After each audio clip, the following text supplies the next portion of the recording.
57वा श्लोक पाहूया.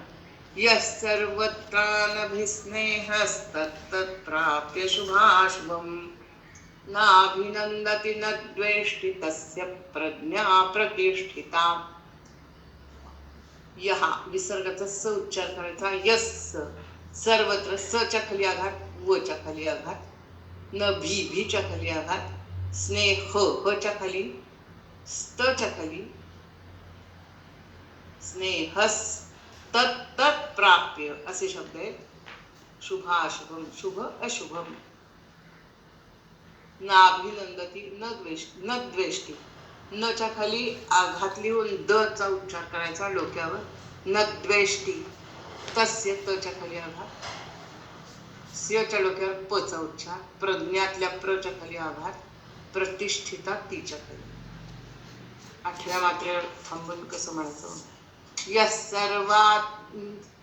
यः सर्वत्रानभिस्नेहस् इथे थांबा. तत्तत्प्राप्य शुभाशुभम नाभिनंदति न द्वेष्टी इथे थांबा. तस्य प्रज्ञा प्रतिष्ठिता.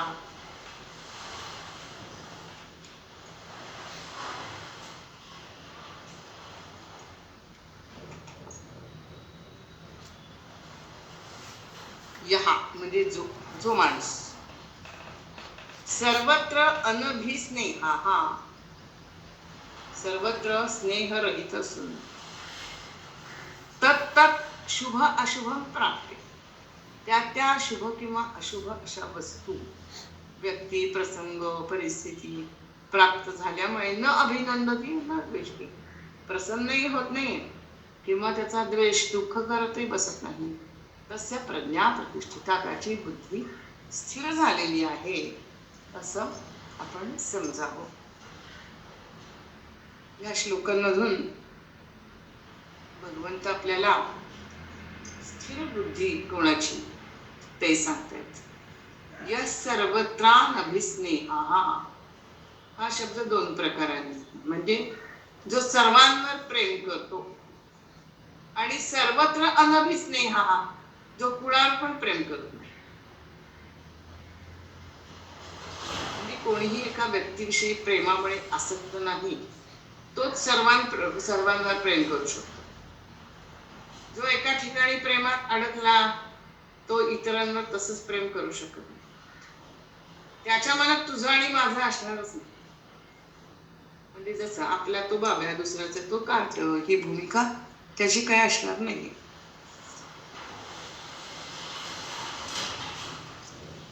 जसा एक गोष्ट सांगतात बरं काय की एकदा एका घरामध्ये एक संत जातात. तिथे गेल्यानंतर त्याची आई त्याला खूप आग्रह करते काय की अरे ह्यांना तू ना गीतेचा एक अध्याय म्हणून दाखव, तुझा किती छान पाठ आहे ना. त्या मुलाच्या काही मनात नसतं आणि आईचा तर फार आग्रह चाललेला असतो की आपल्या मुलांना त्यांना गीतेचा अध्याय म्हणून दाखवायला पाहिजे. आणि त्या मुलं कशी असतात, त्यांच्या मनात जर असेल ना तरच ते करतात, नाही तर करत नाहीत ते. तर त्या मुलाच्या मनातच नव्हतं काय की त्यांना अध्याय म्हणून दाखवायचं. पण तेवढ्यात काय होतं, त्याचा मित्र येतो, हाका मारतो त्याला, आणि त्याची आई म्हणते की तो आता काही येणार नाही, तूच ये पाहिजे मित्र घरात. ठीक आहे म्हणतो मित्र घरी येतो. त्याचाही अध्याय पाठ असतो. आई पुन्हा पुन्हा आग्रह करत असते त्या मुलाला की म्हण. मग तो त्याचा जो मित्र आलेला असतो ना तो म्हणतो मी म्हणून दाखवू का. ते संत म्हणतात हो दाखव. तो दाखवा म्हटल्यानंतर मग ह्याला स्फूर्ती येते की काय आपण पण म्हणून दाखवा. नाही म्हणतो मी आधी म्हणून दाखवतो. म्हणजे तो मुलगा आधी म्हणायला सुरुवात करतो आणि खूप चुका करतो. म्हणताना खूप चुका होतात त्याच्या. झालं आता त्याचं म्हणून झालं. मित्राला म्हणायला सांगितलं, त्या मित्राने छान म्हणून दाखवला बिनचूक, कुठेही चूक न करता. त्या मुलाची आई म्हणायला लागली की ह्याला खरं म्हणजे चांगलं येतं, पण त्याच्या आत्तानं अजिबात मनात नव्हतं म्हणून त्यांनी इतक्या चुका केल्या. त्यांनी बघा कसा छान म्हणलं, म्हणजे माझा मुलगा चांगलंच म्हणतो असं त्या आईचे सांगण्याचा आग्रह होता. पण त्या चुका तर झाल्याच होत्या ना. म्हणजे आपण आपल्या मुलांच्या मायेत फसतो आणि मुलाच्या चुकांचं समर्थन करत बसतो. पण विचारांची समता असेल तर दुसऱ्याच्या मुलाचं पण कौतुक करायला पाहिजे. सर्वत्र नाभी स्नेह हा स्थितप्रज्ञ कोणाच्या एकाच्या प्रेमात फसलेला नसल्यामुळे तो सर्वांवर प्रेम करू शकतो. संतांचं कसं आहे बघा, एका विशेष व्यक्तीवर प्रेम असं काही नसतं, सर्वांवरच असतं.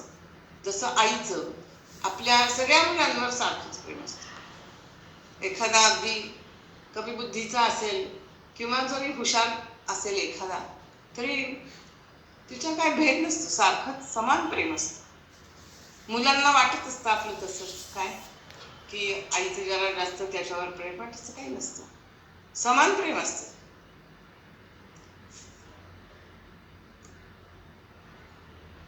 तसंच सद्गुरूंचं पण तसंच आहे. न द्वेष्टी न प्रिया असा हा स्थिरबुद्धी असलेला माणूस जो असतो त्याचं लक्ष असतं फक्त भगवंताकडे. म्हणूनच त्याचे संकल्प हे सिद्धीला जातात बघ. स्थितप्रज्ञ सर्वांवर सारखंच प्रेम करतो. तसंच भगवंतावर त्यांनी करायला पाहिजे. शाळेत आपण मुलांना शिकवतो काय, भारत माझा देश आहे, सर्व भारतीय माझे बांधव आहेत. मग सर्वांवर प्रेम करणं खरंच शक्य आहे का? त्यासाठी योग्य दिशेने विचार करायला त्यांना शिकवलं पाहिजे. पहिला विचार म्हणजे असं सांगायला पाहिजे की आपण सर्वजण भगवंताचेच अंश आहोत. म्हणतो ना आपण, त्वमेव माता च पिता त्वमेव, त्वमेव बंधुश्च सखा त्वमेव, त्वमेव विद्या द्रविणं त्वमेव, त्वमेव सर्वं मम देव देव.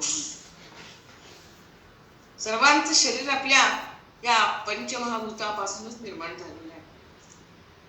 म्हणजे भगवंता त्वम एव माता, त्याचा अर्थ बघायला पाहिजे की तूच माझी आई आहेस, तूच माझे वडील आहेत.